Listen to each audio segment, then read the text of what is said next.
É isso. Viemos de longe a seguir a estrela. Viemos de longe a seguir esta iluminação que a estrela nos mostrou. Estamos aqui no Maçoi do Pai Raimundo para fazer mais um trabalho de Deus. Estamos aqui no Maçoi do Pai Raimundo para mostrar para as pessoas o que é a reza. A reza é a união das pessoas fazendo uma única coisa. Então vamos nos unir e ensinar a província da Zambésia a rezar.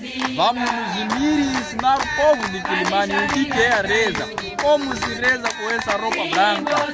Esse Deus é grande, esse Deus é maravilhoso. Aleluia, amém. Estamos aqui com o Pai Elber. Estou a lhe agradecer muito. Fizemos um bom trabalho no meio de nós. Um trabalho que chegou muito longe. Já terminamos o dia de hoje, dia de domingo. Terminamos a nossa oração. Temos outros profetas que estão aqui. Pai Genício, estão aqui, estamos a rezar, a carregar a cruz para frente. Fazendo aquilo que é um trabalho do Espírito Santo. Como ele disse, esse trabalho nunca vai parar, vai continuar, porque é a palavra do próprio Deus, para que todo mundo possa ouvir a palavra do dono e conseguir ir no céu em paz.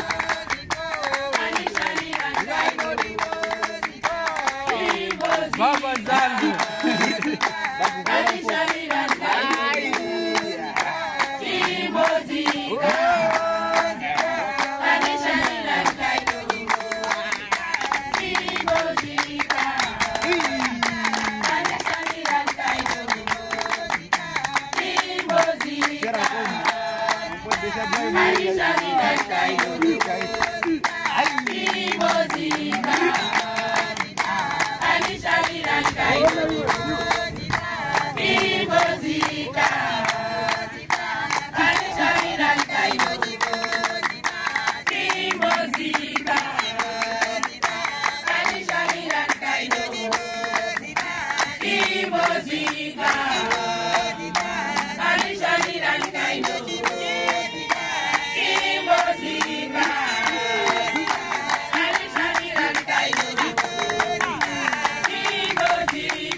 Vamos fazer um